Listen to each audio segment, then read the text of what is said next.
Two interesting stories. The best-selling vehicle for decades, the Ford F-150, will have an all-electric model, and the chief engineer behind it. Welcome back to another Techstination interview. I'm Fred Fishkin. Very happy to have with us the woman who is Ford's chief engineer for the F-150 Lightning, Linda Zhang. Congratulations, Linda, and thank you for being with us. Thank you, Fred. I'm so happy to be here. Well, so there you were Wednesday night, last night, unveiling the Ford F-150 Lightning to the world, along with the executive chairman, the CEO, and the UAW VP. Put into words what that feeling was like. Oh, it was amazing. It was literally like a dream come true. And the way that the world headquarters here was set up, with the beautiful stage right out front, with the building being used as basically a projector for everything that was going on, with all the footage of the truck playing, as well as as we were presenting. So it was beautiful, and it was just so lively and fun. We had some of our customers out here, as well as a lot of our employees out here as well. So it was really nice, along with a lot of media. So Right. And personally, what an accomplishment. Is it of special significance that you're a woman, an Asian American woman who came to this country with your family as a child and a mom? oh, I'm just so blessed to be able to represent the vehicle and to help, represent the truck, but also the team. We have such an awesome team with such dedicated and passionate people that just love everything about the product and want to give our customers everything that it is. So we bring in all different points of views here with this product, making sure that we get our customers the best of what it is, whether it's truck usage for towing or hauling, or if it's tech features with this truck, with the level 2 driving, as well as leveraging that electrification to provide our customers with more power, more space, and more power, but from an exportable perspective as well, Well, leveraging that battery. the power is certainly shifting towards women in the automotive industry overall, it looks like. I think there's just a lot of really great people here, so it's not necessarily about me or anything like that. We have lots of different points of views around the team, and we have lots of genders, whether female or male, and include all those cool points of views, as well as different usages of young people, younger folks, folks with families, as well as older folks too. So it's great. And It's you've nice been to be able you to leverage that really diverse team to pull in all the different kind of voices for voices for our customers. And we've actually done a lot of really great research too. So, and customer clinics to try to take in as much as we can from our customer base in terms of developing this vehicle. I was going to say, you've been with Ford for a long time now. How many years? 25 years. Wow. Working not always in the engineering capacity too, right? You kind of worked your way into that, or? Well, so I am an electrical engineer by trade, and I also have a computer engineering degree and an MBA degree. So for me, I actually started in manufacturing, working with the engines, actually, from a manufacturing design perspective. And then from there, as I was at the company, pretty much right after my bachelor's degree, the company actually was really great. Ford's, sent me back to school for my MBA, as well as my master's of computer engineering. So I kind of grew into bigger and bigger roles, taking on not only manufacturing, but also engineering from a design perspective, and as well as kind of business roles here too. So business and strategy. So it's been great. Wow. And then there was this challenge of building an all-electric version of the workhorse F-150. And this little thing called COVID in the midst of it. So tell us about the real challenges that you've faced here in trying to electrify a vehicle like the F-150, known as the staple, the workhorse, the everything for so many. Yeah, the F-150 is awesome, and the F-Series brand itself is just such an important icon, right, for America in general. 44 years of sales leadership. So that's what we were building from, and in a way that was also an expectation that we needed to live up to. So if you think about it in terms of what this product is, at the end of the day it still needed to be a truck, and we heard that loud and clear from all kinds of customers, that this was something that needed to be able to provide our customers with capability to capability, productivity, and functionality, right? So towing, hauling, all the things that they currently do with the truck, to be able to get their job done, to be able to drive around and do things with their families, all of those still had to stay within this truck. So that was kind of the foundation for everything. And at Ford here, we've got, over a century of truck know-how in a way. So being able to pull all of that in to make sure that from a durability and productivity perspective, that we were giving our truck customers exactly what they need, but then also building on the electrification to give them even more, right?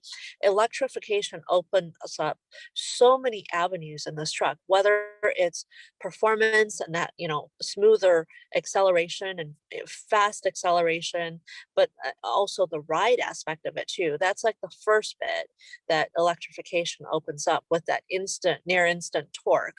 But then secondly, if you think about it in terms of a traditional vehicle has an a combustion engine in the front, right? Well, with a battery electric vehicle, we don't need that. So that opens up new spaces that our current customers can't have. So for us, we were able to take that space and not just provide a very basic tiny little frunk to our customers, right? The front trunk. We actually made ours a mega power frunk, and it's literally huge, and that's why we call it mega, because it's wide enough for 2 full sets of golf bags. It's big enough to be able to carry a full checked in bag and 2 carry-ons plus lots of little bags. And not only that, it's sturdy, it's durable with 400 pounds of payload right up front. And we, re-engineered the suspension a bit in the front to be able to handle that payload. So that's the mega aspect of this mega power front. And then the powered aspect of it is it's powered. We have 4 outlets and 2 USBs up front. So if you think about it from that perspective, I mean, really being able to provide more power for the customer, I mean, in a way, we're going to be reinventing the tailgating here, right? It's going to be front gating in a way. And then also it comes with a standard power open close front hood. So it just like, you can think of it similar to a tailgate, but there was a lot of, different challenges from an engineering perspective to get the front power up and down functionality, so that our customers can, with a touch of a button, or actually we have multiple ways to get in, but a touch of a button, get in and easily load and unload. This was an area that we did a lot of customer research and customer clinics on, and our customers literally helped us design this. They told us, I want this right here. I want that right here. So as a part of that, we actually have a drain at the bottom of this. Again, kind of going toward that whole tailgating. There's a mini bin that's in our mega power frunk. It's not mini, by the way, but it's a bin cubby that's kind of at the bottom of this of this mega power frunk, and it literally has a drain in it, so you can pour ice in there, you can put beverages in there, or if you think about it as a normally a dry and lockable storage area. But if you needed to, you can use it as a wet area as well, right? And let's say you're out hiking and your boots are completely muddy. Instead of having to chuck them in the back of the box and have them, run around, you can put them in the front, in the cubby, and then afterwards take a hose and just wash it all down. And I mean, just amazing amount of space and utility in this. And our customers helped us design almost every bit of it. So that was one of the biggest passion points for us in this in this truck and what it's able to provide our customers that current vehicles just can't do. Wow. And then there's all the tech. I mean, you've got over-the-air updates in this, meaning continuing improvements as you go along. And there's an option for Blue Cruise, if I understand correctly, for hands-free driving on certain roads. Tell me a little about that, and how attentive will the person behind the wheel need to be with Blue Cruise? Yeah, so Blue Cruise is our hands-free driving. It's basically a level 2 autonomy in a way. And the way that the vehicle is set up is, we have, all kinds of sensors around the vehicle. But in addition to that, inside the vehicle, we actually have um, s- a eye camera in a way to make sure that that our customers are still paying attention to the road, right? So it isn't so it isn't like, oh, go to sleep or anything. You still, you still want to pay attention to the road, but it is full hands free, which is really nice. And it's available on all of the blue zone kind of certified roads. So a lot of major highways, a lot of even some of the roads. And with Blue Cruise, there's a lot of really cool features, including intelligent ACC with stop and go. So it'll accelerate and decelerate for you depending on the traffic around you. It's really, really cool. And the team's done a great job with it. And then not only that, the great thing about this product is not necessarily what we provide the customer at that point of sale, but also the fact that it has over the air updates available for the entire truck. So as more developments happen, as more technology and software become available, we'll be able to provide those updates to our customers and just keep the truck as smart as possible, and in a way getting smarter every day. That's terrific. And you will, I assume, be taking steps to ensure that there's not driver misbehavior using Blue Cruise, so that they don't get themselves in trouble and Ford in trouble along with them. Yeah, we have cameras in the inside the vehicle to help manage how the eye is positioned and paying attention on the road. So yeah, it's a great little technology. Very smart. So what are your thoughts about the challenge of providing all the capacity the power grid's going to need as EVs grow in popularity? And there's an engineering challenge there. You don't want to be charging these vehicles using coal, obviously. So the really cool thing about this vehicle is actually some of those power capabilities, right? So right now, I think that with our hybrids, we're actually able to deliver some level of pro power on board, or on the go. So like in case of the issues in Texas with power outages, folks were able to go ahead and plug their whatever it is in that they needed into the truck to be able to get juice out of the hybrid battery.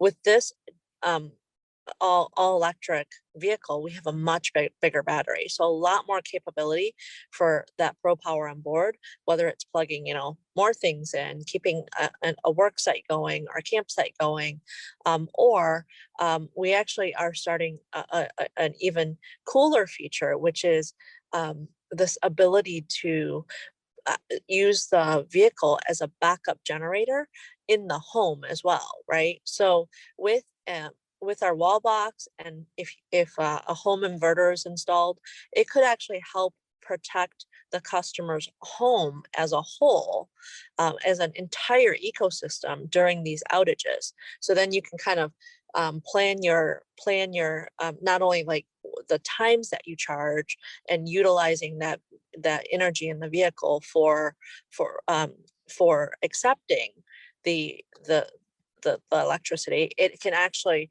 in a way, change the direction of that flow and power your home as well.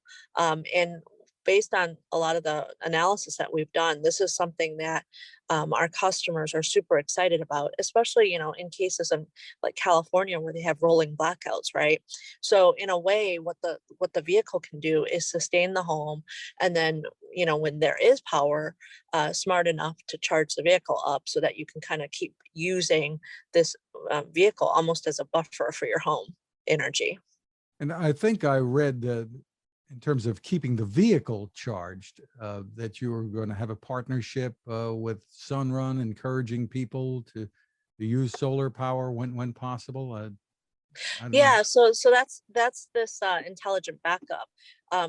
Our partnership would be with Sunrun to provide the home inverter as well as any solar work that the customers may choose, and that'll help with both the bidirectional kind of aspect of this power.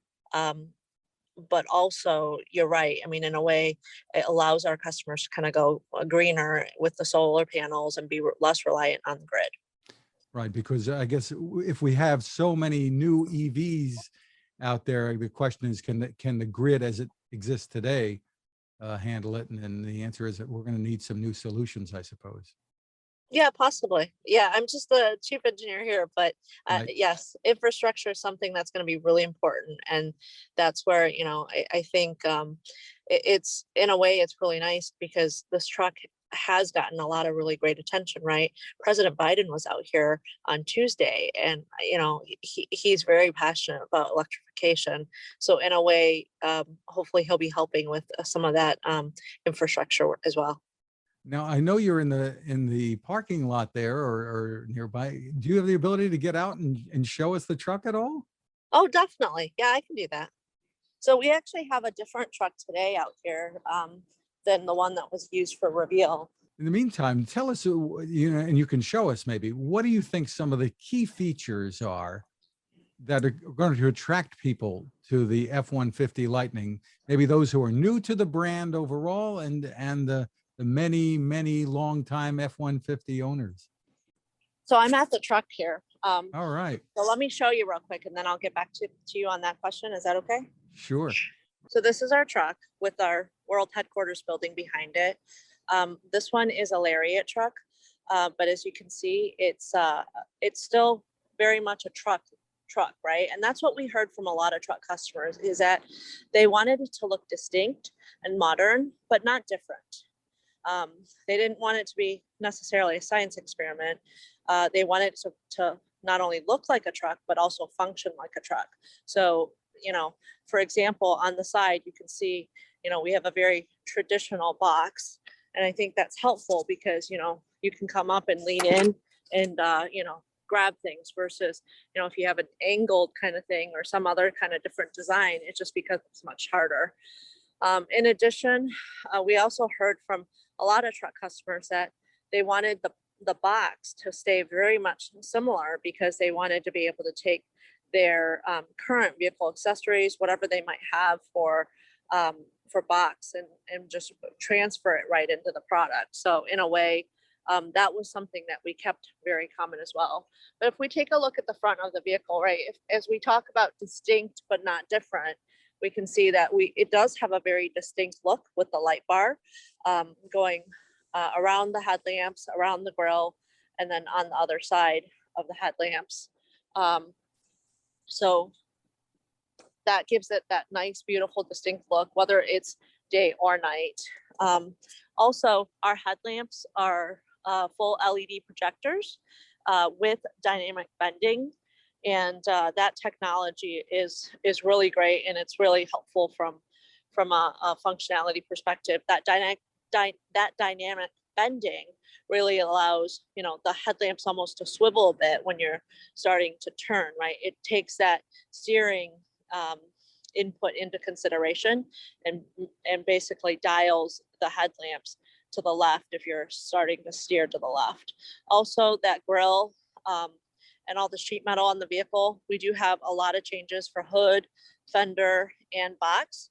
And it does really a lot from an aerodynamics perspective. So this is the most aerodynamic F-150 that we've ever built.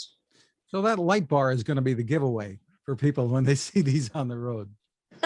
Yeah, so the front light bar, and then also we actually did quite a bit to the rear as well. And you'll see that there is a rear light bar that goes all the way across too.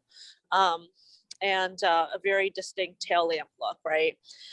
The team did a great job on the lightning badge with a lot of really cool detail with the black as well as the blue font.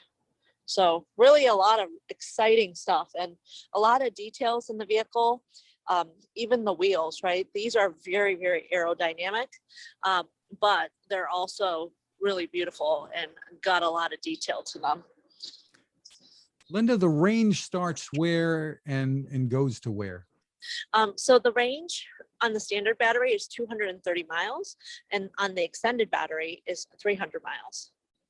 And that's across the various models that you'll have out there. Yes, yes. And the starting price, just under $40,000. That's an accomplishment too for a vehicle like this, right?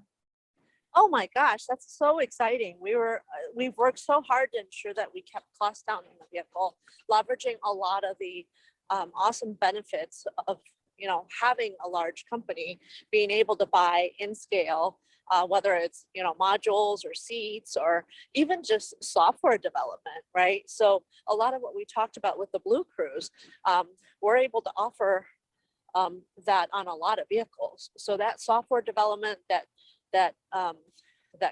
some of those that work basically in a way gets to be reused a bit in a way, and we leverage that scale, and that's what helps us provide an entry pricing of $39,974.